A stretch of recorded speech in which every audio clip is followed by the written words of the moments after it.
Hey everybody, this is Greg Hasty with Hasty Storytelling. Thanks for joining us tonight for a really special evening where we're going to discuss the show Knock Knock, the short play Knock Knock that we presented earlier this week on social media. Hopefully everybody had a chance to see it. If you did not get a chance to see it, definitely make sure to go check it out. It's going to be on YouTube. You could just search Knock Knock by Megan Ragone. You can also follow the BRITE organization as well as the other organizations to see where that link is. Now, getting into it tonight, just to kind of introduce everybody who's a part of this, Hasty Storytelling has partnered with BRITE. BRITE stands for Building Resilience and Inclusion Through Engagement.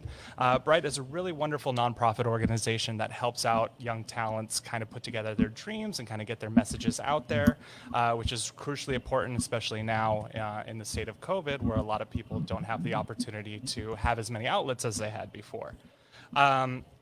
Just to read the little script from BRITE. BRITE is a nonprofit organization focused on mental health and well-being through performance and the arts. BRITE is made possible through funds from Ventura County Behavioral Health Department, alcohol and drug programs. Another cool thing that we're going to be doing tonight is fielding questions. So if anybody has any questions as we're going through this, we are going to be interviewing Megan tonight, who is the writer and director of Knock Knock, as well as bringing in some experts in the mental health community to talk to us about the themes and the general ideas from Knock Knock. So thank you for everybody that I'm going to be talking to later today. And if anybody has questions, again, put them in the comments here on Facebook and we'll actually get them here. We'll give a couple opportunities to read that. So feel free to put them in now or anytime. Generally, the sooner the better. Otherwise, let's get right into it. So the first thing I'm going to introduce is Megan. So Megan Ragone is the writer-director, again, of Knock Knock. Megan is a Moore Park College student studying in English and theater. She's written about 10-plus plays on a bunch of diverse topics, ranging everywhere from alien lobsters taking over the planet to mental health. Now, before we bring her in, I wanted to play just a little clip from the show, which producer will bring up right now. Jackie, your mission, should you choose to accept it, is to protect this butterfly at all costs. Now, this butterfly isn't any ordinary butterfly. This butterfly is the protector of all that is good in the universe. Any harm that should come to it will not just affect you and me, but every speck of dust in the galaxy. This butterfly is everything. And all you have to do is make sure it stays safe. It won't be easy. You know, there'll be times when that butterfly doesn't want to be protected. But you need to fight for it. For the sake of the universe. All right, let's welcome Megan Ragone. Megan, thanks for joining me. How are you? I'm good. How are you? Did I just say your last name wrong again? You did. I'm sorry. Everybody, I have been saying Raponi over and over again, and I even asked her before this how to pronounce her last name, and I messed it up. Megan Ragone. Megan, I really appreciate it. I apologize for that. Absolutely. So let's talk about yourself. I'd love to just hear a little bit about your inspiration. I read a little bit about your background, but where did you kind of find that writing was your passion, and how has that been developing? Well, I've always been kind of like a writer. Like when I was younger, I would always write little short stories and stuff. And then when I was in my freshman year of high school, I won a short story writing contest. And that same year, my family, we moved from Arizona to California, and we didn't really have theater stuff where I lived in Arizona.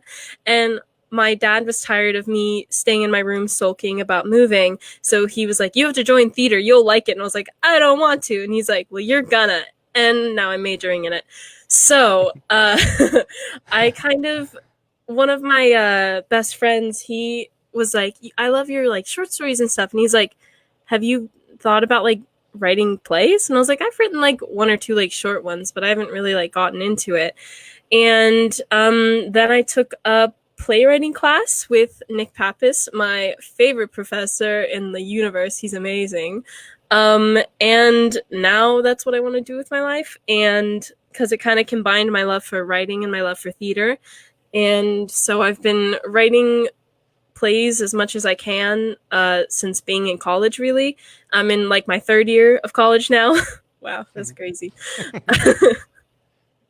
I love it. Thank you so much. That's a great background. And I'd love to hear a little bit about how you came into contact with the BRITE program, and how you learned to have them help you, or how you managed to get them to help you have your support or find that partnership. So I actually work at a local theater called Hillcrest, and Victoria, who's a person who works there at BRITE, she also worked there a while ago, and now she directs shows there sometimes. And my boss had me write a play for Zoom, for the company, so that we could have something to put on. And then after that, he was telling me to talk to Victoria because she does playwriting too. And so we were talking, and I was like mentioning this play that I had written, and she was like, "Oh, you should send it to me." And I was like, "Okay, cool." And then she was like, "Can we put it on?" I was like, "No." And she's like, "Yeah." And that, so it was kind of through my boss. He's a wonderful man, Scott. He's great. But yeah, and Victoria's been super sweet. Everyone's been super sweet, but Victoria was kind of just like, "Yeah, I'll read it," and told me later that day, like, "Oh, we'd love to put it on." And I was like, it's crazy in the best way. I love it. Yes. Victoria is wonderful at BRITE. Absolutely. Cool. Let's get into Knock Knock. Let's talk a little bit about it. So give me a little bit about your process. What was your inspiration behind Knock Knock? And how'd you come to write it? Well, it was actually my final for my playwriting 2 class I took this last spring, and I got some feedback from like the other students and my professor and all that. And then I kind of just put it away for a while and was like, and that was in March. When that had ended, it was like a early class, which is only important because that's when COVID stuff started happening.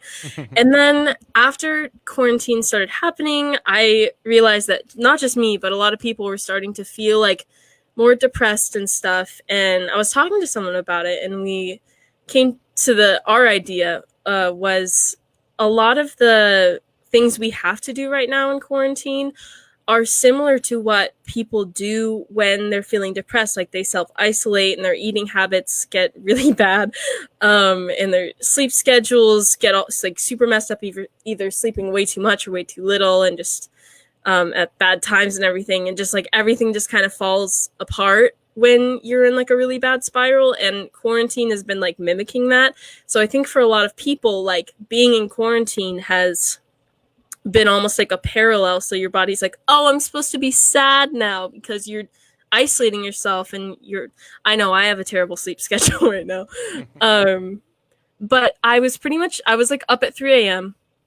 and this was like in April, and I was like, I should work on that script. And I stayed up all night just doing more drafts and more drafts. And then I showed it to my writing group, and they were like, "Oh yeah, blah, blah, blah, blah, blah." And they gave me some cool notes. And I kind of just wrote it with that like quarantine sadness going on, and trying to find an outlet through that. Absolutely. I something I always quote from my own therapist is, people with anxiety during COVID actually find a way to channel themselves because, for once our anxieties have an excuse. We have a reason. I'm sure our experts will have something to say to that, but that's at least what I've been going with.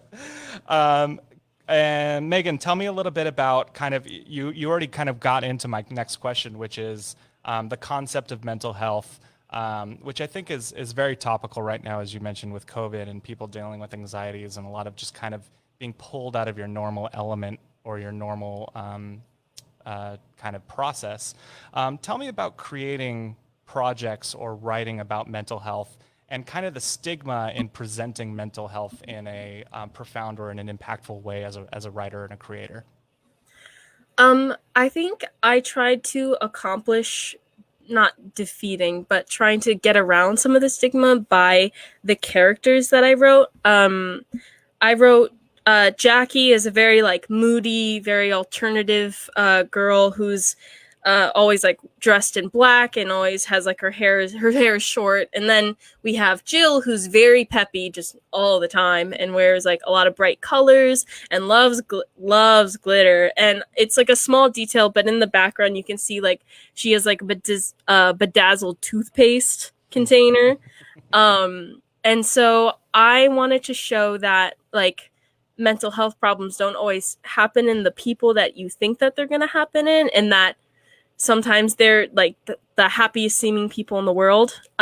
So going into it, if you, in my opinion, if you're like, oh, this play's about mental health, like, oh, the moody one, she's going to be the sad one, the one dealing with depression and all that. But it's, spoiler, it's actually Jill, the one who seems like she has everything all together. Because I think it's really easy for a lot of people to try to hide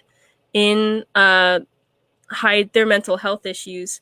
And I think there's a stigma around people who are like, oh, I'm like super happy, so I can't be depressed, blah, blah, blah. And those often I found the people who are often trying to like help others all the time and make everything bright and like happy are often the people who like do need a little bit of help. And like, there's nothing wrong with that at all.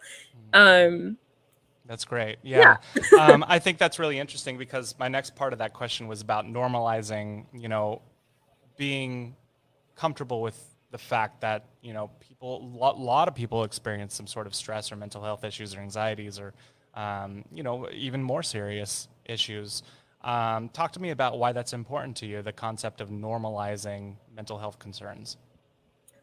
I think a lot of people look down upon it and like, oh, something's wrong with you and stuff. And it's like, if you are in like a depressive episode, like you shouldn't be afraid to ask for help or reach out. Cause honestly, like we're all human, like we all go through harder times.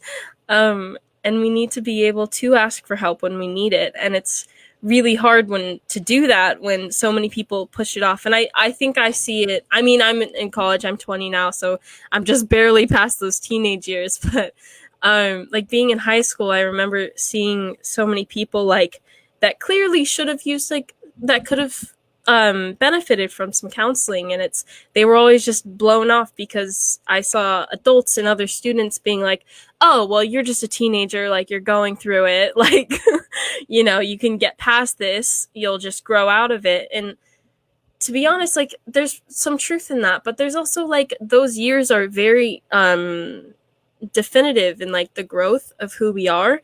And I think if we can help younger people get the help they need if they need it, which I think everyone could use a little bit of therapy. If we can help them learn how to deal with their depression and their anxiety and whatever else at a younger age, we can be there for each other more, and we can learn how to ask for help. And just like, I just really hate how we look down on people with it so much. And it's like everyone goes through stuff throughout their lives. Like, why can't we just help one another through those times? Right. Why do we have to be ashamed of those kind of issues, right? Yeah, I love that.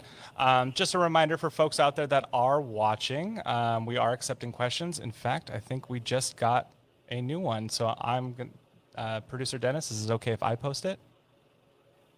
Boom. Here's our first question from Mitchell Boring. The performance was wonderful. Do you plan on making more media around this topic? Thank you, first of all. Yeah, I think so. I didn't ever expect this script to ever get any attention because it was like something I wrote in class, and I always had like a close like part in my heart for it. But I never thought it was gonna like a couple months later be asked to put on. But I would love to write more about this topic because I think it's important that we try to destigmatize it and try to help people in the world, because right now, I hate saying this, it's crazy times. I think we can all do a little more to be there for one another. I love it. Absolutely. I'd love to, and as people put more questions, we'll bring those up. I'd love to talk a little bit about just a couple details in the play. One of them was the butterfly, and obviously for folks who haven't watched it yet, you may not know what that means, but there's a significant moment in Knock Knock where I believe Jackie, presents the butterfly to Jill. Is that correct? Tell me a bit about that and what's the meaning behind that? Well, obviously, there's the first layer of like butterfly is a symbol for growth and being reborn and all of that. But actually, I have a more of a personal reason as to why I put this in the play.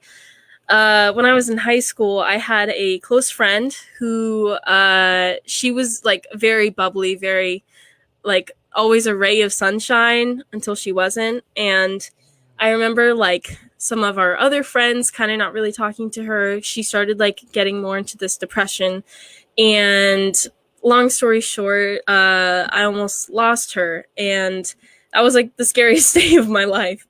And so I didn't get to see her for a while. And then about a year later, we finally got to like start hanging out again and stuff. And then I remember one night she came up to me and she had a marker and she was like, "Can you do me a favor?" And I was like, "Of course, yeah." And she was like, "Can you draw a butterfly on me?" And I was like, "Okay, yeah, I guess so. I'm not very good at drawing." And so I drew it on her and she's like, "Can you put your name by it?" And I was like, "Okay, yeah." And so I did that. And I tried not to think too much about it. And then a few months later, I was like, "Okay, I'm sorry. You have to tell me what that was about." Apparently there's something I don't know who started this, but there's this thing called the Butterfly Project, and it's specifically for people who are trying to recover from self-harm addiction. And the concept is you have someone you love draw a butterfly wherever on your body is like a common place for you to self-harm, and then they sign their name. And the concept is if you hurt this butterfly, you hurt the person you love, because these things, they're not just you going through it. Like seeing her go through that was just heartbreaking, and like seeing someone suffer like that is just, I mean, it's unlike anything else. And it's just a way to show like you are loved and to remind yourself like you're not fighting just for you, you're fighting for your friends and your family. And so that was the reason I used the butterfly, was because I had that experience in my life. And I'm sure there have been so many other people, and I wish I had the person who made the Butterfly Project to thank them. So if you're out there, thank you. But thank you for letting me use it. But yeah. I love that. That's a beautiful thing. I think that's really unique and really interesting. I loved how you presented it in just like a subtle way, but I love that it's important to you. That's awesome. We have another question up here, so I'm going to bring that up. From Christy Molina, I noticed there was very little dialogue in the play. Can you elaborate on that? I think that was really interesting to me as well. Majority of the play is fairly silent and very expressive. Let's talk about why that was important to you and why you chose to go that route. Yeah, most communication isn't done with language, and I think that's a really interesting thing. Mostly it's done with body language and with like expression and all that. And Jackie and Jill, they aren't friends. Like they don't know each other at all. They're just two people who are at the same college, who are in their own dorm rooms, but who share a bathroom. So it's kind of that awkward, like, I have to see you a lot, but I don't really know you, so I don't really want to talk to you, but we have to share this space. So I view their main communication through the knocking, and that's why it's called Knock Knock. So I believe it's Jackie has 2 knocks and Jill has 3. I might have mixed that up, but that's kind of their way of being like, "Oh, I'm in here, I'm leaving, blah blah blah." And it's kind of just because talking to people you don't know can be really awkward, especially if you have to see them like a lot. And Jill is the bubbly one, so I think she'd be fine with talking to her, but Jackie's more of a silent, brooding type. So it's kind of that way of showing like if you don't really know someone, you're not really gonna. And I really wanted to hit on the point that like you don't have to know someone like to help, because like they really did not know each other at all. Yeah. No, I think that brings up a lot of like familiar feelings, kind of in general, like the first time you move out, the first time you have to live with a bunch of other people, the first time you have to share like an intimate space, like a bathroom with folks, like that is bringing people into very personal, very private kind of like worlds for you, right? And in this scenario where people are going to college or kind of a communal space for the first time, Not only is that like a unique experience in anybody's life, let alone learning kind of these deeper rooted experiences and getting to know people on like a more personal level, even if you don't think you would match with them in the first place, right? Like, even if you have these opposite personalities, and I thought that you conveyed that really well. Go ahead. Sorry, I'm doing Sorry. I just wanted to try to convey that awkwardness of like, I have to share a bathroom with you, I guess. I'm not going to be happy about it, but just that awkwardness, I want it to be kind of palpable. And I think that I accomplished that by using as little dialogue as possible. Of that. All right, we have one more question here from Liz. I love your personality, 2 exclamation points. What do you think the world has to do to get rid of the stereotypes around mental health? Solve the world for me right now, Megan. Let's hear All right. What needs to happen. Thank you. What the heck? Beautiful. I wish I was Superman. Unfortunately, I'm not.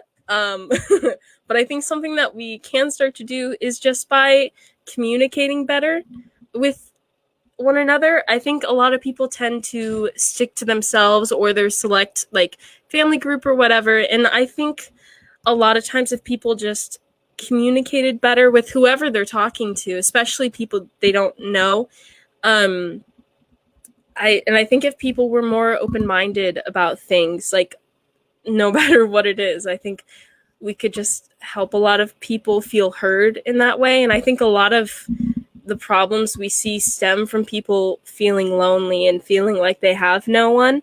So I think maybe being heard or listening to people and using your voice to state what you're going through and like the things that I know there's so much going on in the world right now. So I think just like showing love to other people and not just force judgment upon them and learning how to communicate better is a big first step to that. I love that. Thank you so much, Megan. I wish we had all the time in the world to kind of go deeper into this. But this was great. I loved Knock Knock. I really am impressed with how you put it together, especially considering how stressful it is right now with COVID to, I think, be creative. It's a very distracting time for folks. And it was really wonderful. I'd love to just give you a chance before we move on to any last words, anything for folks that maybe haven't seen Knock Knock yet, or for those who have watched it this week. I think just don't be afraid to reach out to people who you think maybe don't have it together, or if they do, just checking. And I think everyone needs to embrace that awkwardness a little bit, including me. I could be better about it for sure. And just showing love onto one another instead of like being like, oh, I'm right, blah, blah, blah, blah, blah. Like you can't have I think we all just could take a step back and open our minds a little bit and open our hearts to the people around us and like be there for one another. Cause I think everything's so dividing right now that we just need to like reach out a hand, of course, distantly, reach out a hand and just show love to one another. I love that. Megan, just real fast before we log you off, we got one last question that popped in from Ryan Manning. How long was Knock Knock in the works for? How long have you been working on it? I wrote it in March. And then I was just doing draft after draft after draft. As a writer, I tend to do too many drafts. There's never enough, but, so I did that for a couple months. And then I believe we started working on the actual production in June. So probably about a month and a half we were rehearsing. Maybe that's a little bit off, but we were rehearsing and it's only 2 people. So I just used 2 wonderful actresses I know who were quarantining together. And luckily they are amazing and they did an amazing job. So about a month and a half to put the show together and then a few months to actually write it. Thank you. That's great. Megan, we actually have more questions coming in, but if you wouldn't mind sticking around to after I speak with the experts, we can kind of follow up. So if anybody out there has just been tuning in or listening to Megan and comes up with anything or any questions specific to her, still put them on, and we'll wrap them up at the end and get as many of those as we have in. So now I'd like to introduce our panel of experts this evening. We're going to be speaking with 3 experts that deal with the mental health community and a lot of the themes that we were discussing with Megan and that Megan had introduced in Knock Knock. So I'm going to go ahead and kind of do the introductions. Stephanie, how are you doing? This is Stephanie Bean. Stephanie Bean is a seasoned licensed marriage, family, and child therapist and parent effectiveness training instructor, working with families since 1992. Her specialty is in providing tools to build respectful relationships based on the foundation of trust, connection, and communication. She has also founded the organization called Insight to Teen Culture, where a group of professionals working with adolescents join together to brainstorm and design creative ways to guide tweens, teens, young adults, and their parents in a positive, healthy, and productive way. They also have a really cool art contest, I believe, that is coming up. Yes, so definitely make sure to check out their website, which we're going to be posting here a little bit later, to see that contest coming up. So Stephanie, thanks for joining us. Thank you. Thanks for having me. Thank you. Yeah, let's move on to our next guest. Christy. Awesome. Christy, how are you doing? Oh, there you are. You're hiding. You're hiding from us. There it is. Producer Dennis, she is muted. Or maybe Christy muted us. Hello. There it is. You're just tricking it. Oh, you're muted again. I'm sorry. There you are. You got this. We did it. Technology. This is the life, the COVID life we live now. Christy, thank you for joining us. Christy Thompson is the director of Give an Hour in California. Christy has been actually serving the nonprofit social service field, mostly in training, capacity building, and program quality support for over 25 years. And for folks that don't know about Give an Hour also was a partner, obviously, in this organization or putting together Knock Knock. Give an Hour is a national nonprofit organization founded to provide free and confidential mental health services to military veterans and their loved ones. Christy's been working in this field or brought her expertise in the field of prevention, family strengthening, child and youth development, and emotional wellness to the group. Christy, thank you so much for joining us. And Great to be here. And all your work putting that organization together. Yep. I'm sorry, am I saying your name wrong? Somebody just noted on the comments. Is it Kirsty? It's Kirsty. Oh, that is number 2. That is the second name I've gotten That's wrong all right. this evening. I'm used to that. For everybody watching out there, all I did was ask everybody their last names, which I messed up in the beginning. I didn't even bother to ask you for first name earlier to see if it was pronounced correctly, so I'm sorry. No worries. And our final guest is going to be Evan Simmons. Evan, how are you doing? Good, how are you? Doing well. Evan Simmons is a licensed marriage and family therapist who's worked with children, teens, young adults, and families in LA and Ventura counties for the past 10 years. He specializes in cognitive behavioral therapy and utilizes other therapeutic modalities to address various mental health concerns. Thanks so much for joining us, all 3 of you. This is wonderful and really kind of unique opportunity for us to kind of dissect the themes that we have witnessed this week.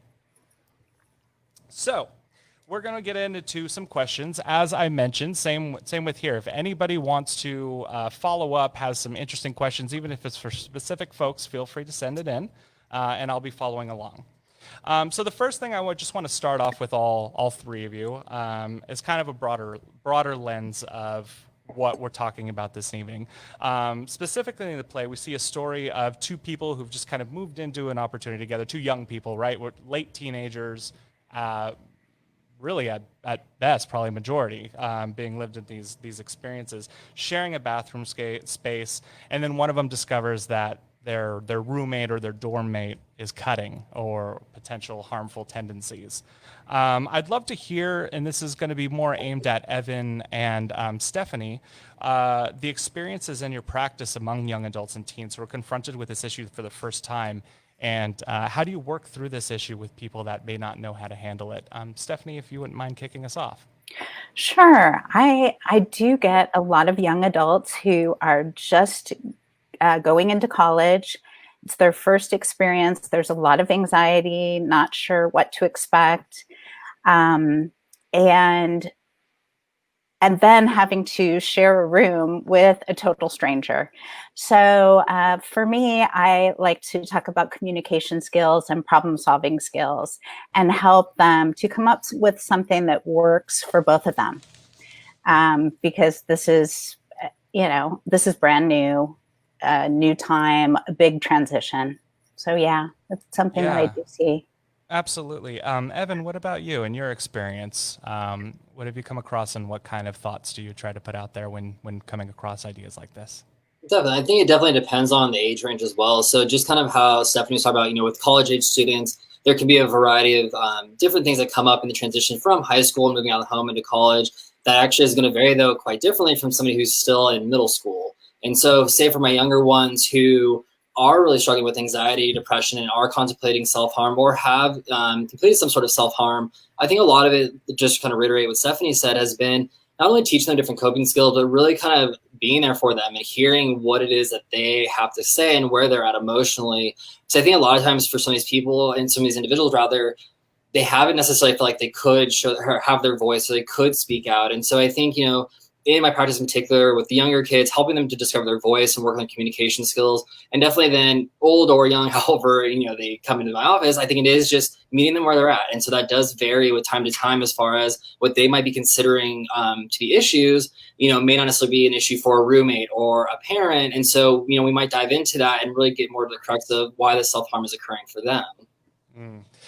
Kirsty, I'd love to kind of go to you about kind of the stigma of mental illness and how people at this stage in their life have trouble maybe communicating that, especially to people that are looking out for them or close ones.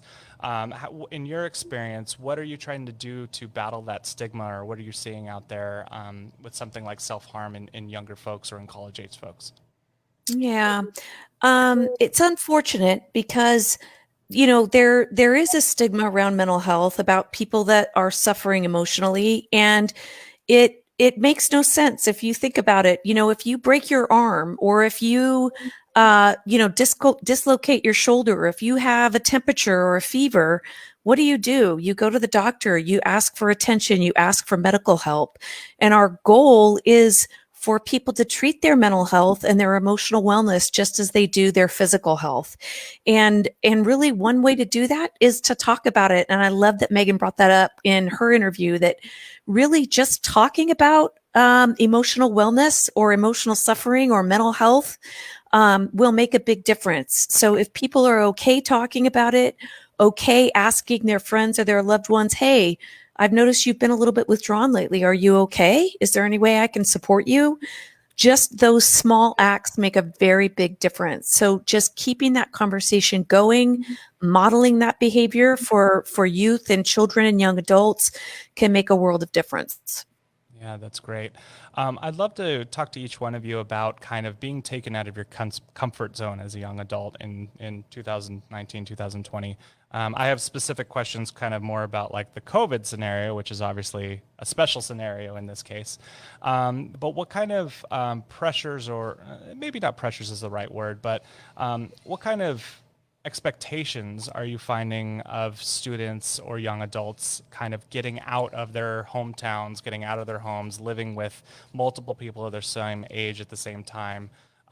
What kind of are you seeing in each of your experiences right now, or maybe even 6 months ago, to kind of compare? And how are you helping them navigate that process? Evan, let's start with you this time. Okay. Yeah, I mean, it's varied as time has gone on here. So one of the things that's really kind of been interesting in one way, and brings up a lot of emotions for myself and working with a lot of my clients recently, has been for some individuals, being more in the isolation and kind of having to stay at home, they've been thriving. For them, they get really overwhelmed in social settings. They get really overwhelmed being around a lot of people and having a lot of the energy that we would feel on a day-to-day basis. So for some of the individuals, this is more comfortable for them. But ironically, you mentioned kind of stepping outside of your comfort zone. That's something, though, that I inevitably talk to all of my clients about. So even if the one of my clients who are feeling like, oh, like I feel okay right now, even then I challenge them to kind of lean into, well, what is comfortable right now? What is it that feels okay? And not to say they shouldn't be feeling okay, but really just to encourage them to look at, are we looking into this isolation as a way to escape things that maybe we weren't paying attention to before? And then on the flip side, there's definitely a lot of my clients who are more social individuals and who really do thrive with the energy of others and being around other people. They've been kind of forced in a sense to get creative and have to look at what are the things that I would do on my own to pass the time, but then even more so, how can I connect with my friends or loved ones in different ways? So I would definitely say the past 3 or 4 months, there's been a lot of creativity. And I've also noticed, though, for some individuals, a lot of feeling stuck. And so when that feeling stuck comes up, a lot of it's brainstorming together. As compared to, say, January to March, there was very much this idea, and I feel so bad because I'm thinking of some of my seniors in high school where leading up until March, they were ready for prom, they're ready for graduation, so many exciting things. And then boom, stay-at-home orders came into place, the pandemic came, and they were forced to really just have to deal with it. And that was such an unfortunate thing to be a part of, but also at the same time to see them rise above and see their resiliency and see some of the grit that they're really able to tap into has also been inspiring and, something that's been helpful actually in helping some of other individuals who are still in college or even younger in high school. Yeah, that's great. I love that. Stephanie, what about you? Yeah, it is such a challenging time. And as Evan said, and I love this because I really feel like it's a time for creativity, is finding ways to, help us thrive through a difficult situation. A lot of my clients I've seen like a really lack of motivation. This isolation is causing a lot of depression and anxiety. So some things that I talk to the kids about is having a schedule, having some kind of schedule, having something to look forward to, finding a hobby or putting exercise into their day, things that can help with the depression, reaching out and connecting with people, community. That was something that Megan spoke about, which I think is so important. And really right now it's so difficult. So finding some way to connect to some kind of community through Zoom or, going to a park, being in nature, which is also really helpful. So really being creative and finding ways to get through challenging times and build resiliency. Yeah, I love that. I'd love to just touch on the play itself and kind of get your thoughts on that. In Knock Knock, we saw a technique, a pretty unique, maybe not a unique technique, but we saw Jackie's technique using to deter Jill from cutting, which was at first there was some confusion. Then she kind of approached her in kind of a light way, kind of a fun, cutesy way, and then kind of did the kind of jokingly the kind of a military order kind of situation. I'd love to hear each of your thoughts just on that process and how that resonated with you. Kirsty, what was your thoughts? I think everybody communicates in different ways. And sometimes when you're talking about mental health or emotional wellness, or if you're concerned about somebody, you have to ask more than once, and you might have to ask more than once using different techniques. So I thought that was actually a really beautiful example of that. So if you want to approach somebody that you're concerned about or not, or if you just want to check in with somebody, it may take several different approaches or several different times or ways of asking, to connect and to say, hey, how are you doing? How are you really doing? Do you need support? How can I support you? So I thought actually that was a beautiful example of it. I thought all around the play was it was a lovely, lovely story. And I really appreciate that story and having it out there. That's fantastic. And I just want to let all three of you know, let's see, from Lori Bursick Manning. She just says, this is such an important message. Thank you for speaking on this topic. So we really appreciate all three of you being here. And Megan, we really appreciate you kind of bringing this subject up. Another live question we have from Loren Alberto Gonzalez. And she asks, what resources would you recommend for individuals who are seeking help? Stephanie, let's go with you. Actually, I feel like Kirsty would be great at this topic. So. Then I like that even better. Kirsty, you're on. Sure. So if you have somebody that you're concerned about, or you think, wow, maybe this person does need help, I would start by asking. I would say, I've noticed this, like I've noticed, you are you've been, we used to talk every morning and now we're not talking anymore. And I miss you and I'm worried about you. Is everything okay? Is there anything I can do to support you? So I would use specific language about, hey, here's what I'm noticing. And I care about you and I want to know how you're doing and if there's any way I can help you. Now, that doesn't mean that we all have to be psychologists or therapists. I'm not a psychologist. I'm not a therapist, but I can ask people that I know and that I love how they're doing. And if they're not doing okay, then I can help them find resources. And those resources are going to be in a lot of different areas, depending on where you are. Every county has a behavioral health department. So that is one place that you can start. There's also different community-based organizations out there that specialize in mental health. Give an Hour would be one example. YMCAs, a lot of different community-based organizations have mental health programs or can offer referrals. The other big one is calling 211, which is the social service resource line. So it's like 911, except it's for social services. So you could actually call that line and say, I'm looking for mental health resources, or you could actually make that call with the person that is struggling a little bit. Say, hey, let's call 211 and see what kind of resources there are out there that they can connect you to. So the first thing is to ask them yourself, offer your ear and offer to listen to them. And then your first call could be 211 or different community-based organizations, but probably 211 is your best first bet. Wonderful. Thank you so much for that. And Delaney Burke, I think that kind of touched on your question as well, but if you have anything specific, please follow up. No problem. We're just kind of going down the list now. So next question. Are there any ties between OCD and self-harm? So what we saw in Knock Knock was the character, I believe it was the Jill character, was kind of subtly showed like some OCD tendencies of like cleaning for the other person and separating that out. In your practices or in your experiences, what kind of signals are we seeing that may kind of imply that there's concern? And was that something that could have been maybe flagged earlier for people that are more aware? Evan, I'd love to kind of get your thoughts on that. Yeah. I mean, it's definitely one of those things. There's definitely a correlation. So for a lot of individuals who do struggle with OCD, with that is the obsessions and the compulsions. And so the obsessions are the thoughts that they're struggling with, and the compulsions are then the behaviors. And so as we saw in the play, the behaviors were coming the fashion of organization, making sure things were in their neat and tidy place.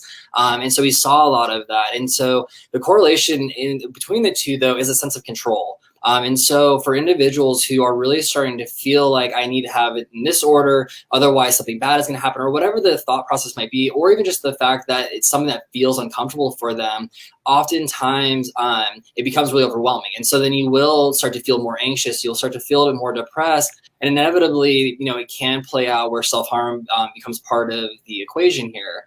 I think the other part, though, as well is, whether it's OCD, anxiety on its own, or depression, self-harm oftentimes, though, isn't just because somebody is trying to complete suicide. A lot of times there's much more to it. And so with that, it's about a feeling that it's relieving some sort of distress. It's relieving some sort of feeling that I don't feel right, whether it's in their skin or it's the thoughts that they're having. And so even more so, and I might be jumping ahead because I've maybe seen the questions on the side here too. But, I think that also ties into the piece of, why people might engage in self-harm, and so a lot of times, like I mentioned just before, is that some people think it's, only because they want to end their life. They want to harm themselves that bad. This is why. But oftentimes it's because they feel so overwhelmed, feel so down, feel so flooded with emotions that honestly, they just want to feel something. And with self-harm, they feel something. And, with that maladaptive coping mechanism, unfortunately, then it reinforces that, I felt a little something. I felt different when I did this. And then it becomes, unfortunately, a pattern or habit that becomes more difficult to break, but it's not impossible. And so I definitely think, in that, and that's why I do encourage, like everybody's been saying already, to use some of these resources, reach out to people, communicate, because there are other ways to, cope with those overwhelming feelings. I love that. And Stephanie, I'd love to kind of get your input on this. Yeah, one thing that I'd like to talk about is kind of what to look for, because and this is something that I noticed in the play is Jill was wearing long sleeves, and that is something that I've seen. When it's 90 degrees and a child will come into my office with a sweatshirt on. Sometimes, not always, but sometimes that is a sign. The other thing is it's not always razors or, knives, but it can be an eraser. This is something that I've seen a lot in middle school, that they'll, just kind of keep erasing until they're hurting themselves, until they see blood, or, that it's painful. And like Evan said, it has them feel something, because right now they feel numb because they're overwhelmed. And then as far as the OCD, I think that these individuals are just feeling really out of control. And so this is a way that they have control. They're affecting themselves. Yeah, super interesting. Thank you both for that. I'm going to kind of go into some other questions here. Amy Eaton Moore asks about alternatives to self-harm, and Liz also asks, is self-harm less common in adults? Do either one of you have thoughts on that? Sure. Hit me with it. Yeah, I'll go as far as the first one, as far as alternatives. Definitely, like you saw, so drawing the butterfly is an awesome one. Another one would be really utilizing some other grounding techniques. And so whether it is being able to kind of not only just utilize taking deep breaths and using things such as 4 square breathing, but being able to kind of really tap into your surroundings. And so if you're in your bedroom, being able to leave your bedroom, be in a different part of the room. So just even changing the environment you're in, or if you happen to be in the bathroom, jumping in the shower, letting the water run your body, let something else kind of, again, change up your body chemistry, allow your mind just to be distracted for a second. So that way, then you are at least giving yourself a little bit of a time to be able to reach out to somebody else, or to think a little bit more and feel a little bit more, as opposed to diving right into self-harm. Other amazing things that I've seen and utilized with some clients are temporary tattoos even. So just like you could draw the butterfly, having a temporary tattoo in an area could be that reminder just for yourself of, okay, I'm safe, I'm loved. And, having that there can be just a reminder for the individual that I don't have to harm. And then even more so, I think it is looking for the proactive approach, really looking to see who is part of your support system, identifying those 1 to 2 friends that, no matter what, you can give them a text and they're going to in some way be a support. And even if they aren't available in that moment, having an understanding that, they will get back to you, but you're really looking to setting support systems in place, even if it's something that you're just considering in the moment. Yeah, that's great. Thank you so much for that. I also want to bring Megan back in, actually, because we did have some earlier questions, and maybe she could speak to some of this. Megan, how you doing? Welcome back. Sorry, just had to mute myself. I'm good. It's okay. No worries. We just had to spring that on you at a certain point. Megan, let's ask you another question. So earlier, Sean, he asked, what would be different, if anything, about this piece we're perform on stage, kind of going back to Knock Knock itself? Well, there's a reason that I personally love theater as opposed to film. Like, film's great. I'm not knocking film. But there's this intimacy that you have with both the actors and the audience when you're doing a live show. And I think that's a huge part of this show, is having that raw intimacy without knowing the other person. Because it, like we were saying earlier, like, sharing a bathroom really is an intimate thing. Especially if you don't know the person, you're like, and I think, just for me personally, I just really prefer live theater because of that intimacy you have. Like, you can see the same play or the same musical or whatever 1,000 times. It will never be the same show, because there are never always the same people reacting the same way. And when you're in an audience or when you're on a stage, you can just feel the energy coming from the different people in the room with you. And I think for this show, I would love to do this show in a black box theater. So that's for those who don't know, that's a smaller theater where the audience kind of sits really close to the stage, or even on the stage, just to have that intimacy of it happening right there in front of you. Awesome. I really appreciate that, Megan. Thank you so much. We do have about 10 minutes left in our show here. I want to make sure I try to get to as many of the live questions as possible. And thank you so much for everybody that's contributing tonight. I would have never guessed we'd get so much input. This is amazing. So let's see. We have a question here. Oh, I totally lost it. From Ashley Meowberry Heatherly. I hope Malberry is her real middle name. I'm very excited about that. From a clinical POV, this is obviously for our clinicists. What is it that people might engage in self-harm? We kind of touched on this a little bit already, but I'd like to hear a little bit. Maybe Stephanie, you can go into this for us of why are people coming to that conclusion, or why are we seeing this happen? And I know that's a deep question, but more so, how can people work with this if they're feeling those inclinations? Yeah, I really have seen just a lack of social emotional skills. So what that means is, not maybe feeling feelings, but not really understanding what's going on. And so, there are so many good tools now, and there has been. Journaling is one of them, a way to just kind of write things out, get in touch with what it is that you're experiencing, finding good tools that work for you. Meditation is a wonderful tool just to lower anxiety, and give people a way of managing their feelings. Yeah, absolutely. Thank you for that. We have two really, really great concepts, and we have two very great concepts and thoughts. One from Josh France. I would love to hear more about where the stigma around mental health started. And so I can better know how to start the conversation with others. And thank you so much for coming together and providing your insights. Let's go, Evan. Tell us a little bit about your thoughts there. Or actually, let's open this up to anybody. Does anybody have some thoughts? Anybody want to chime in about kind of where this stigma started? Again, that's kind of a deep question. I realize we can't pinpoint that. But why is that stigma kind of gotten out of hand? And do you feel that's improving? Does anybody?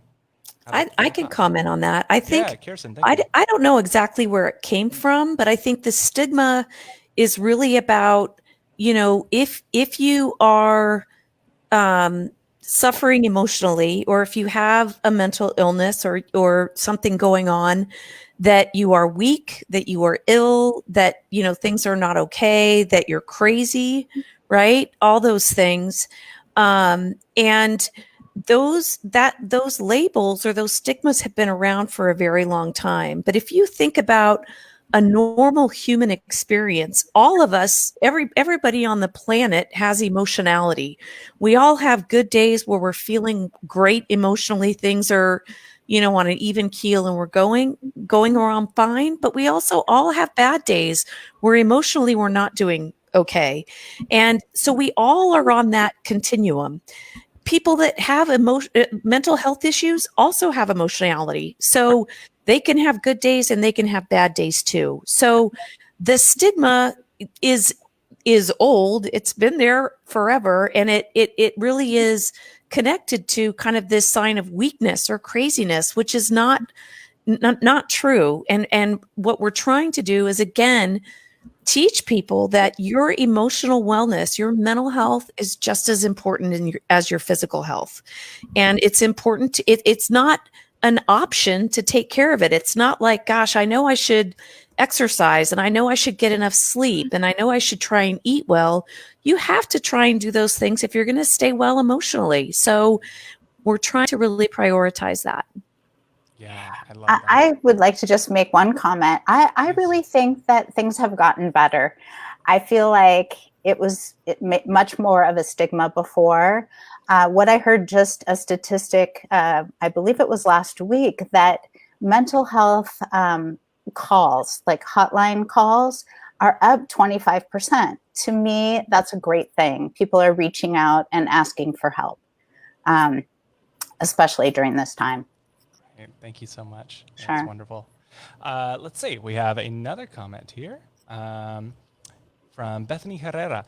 Is it common for children who show signs of self-harm and control to escalate this behavior? Would continued therapy be the best mechanism to try and get ahead of that? This is a really interesting one.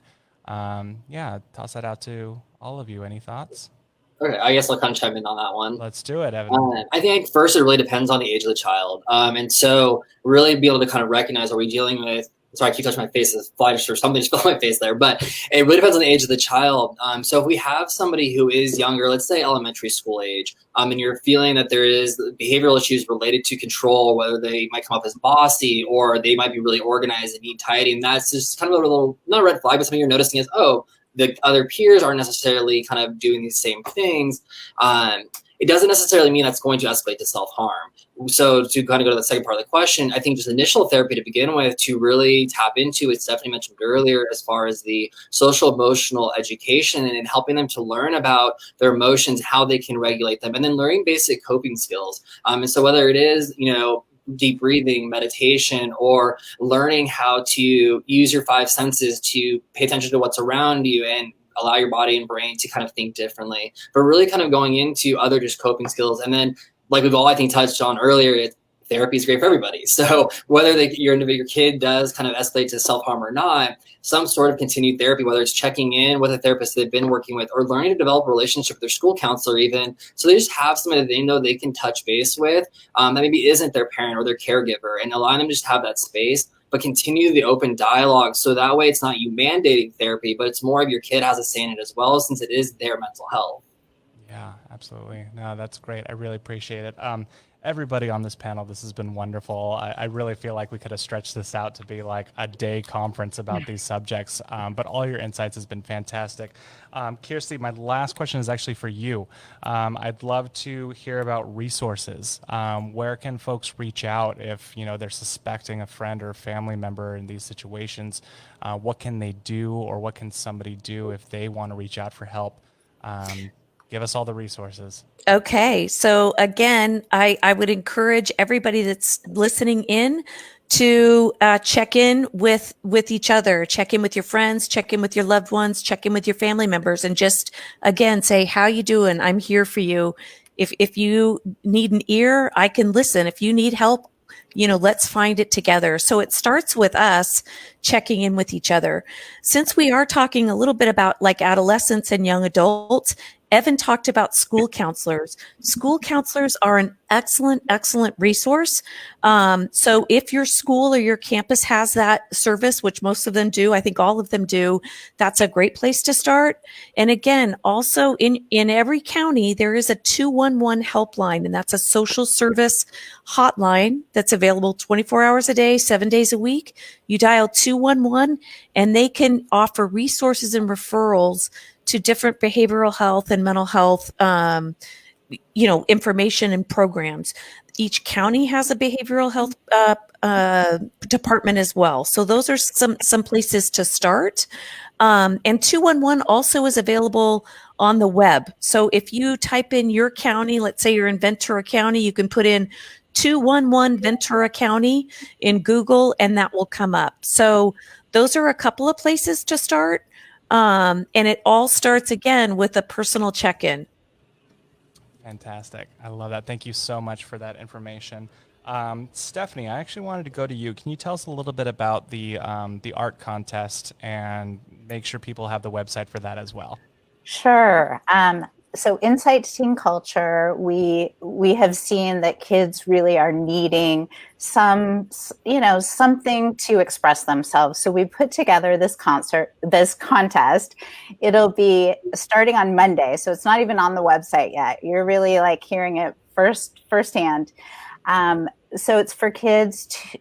We have 3 different categories. One's for middle school, one for high school, and one for young adults, 18 to 25.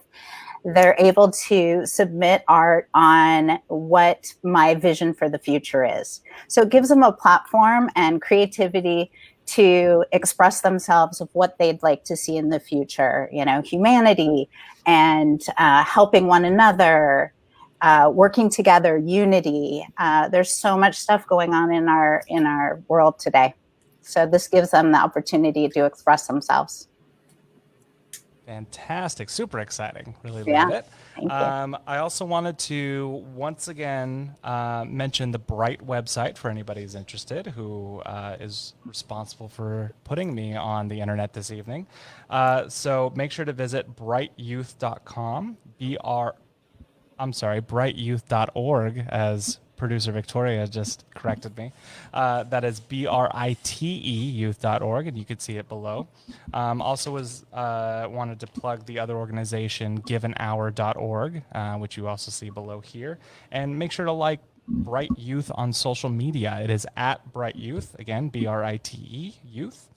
And lastly, I have one final closing question for Megan. Megan, what's next? What do you want to work on next?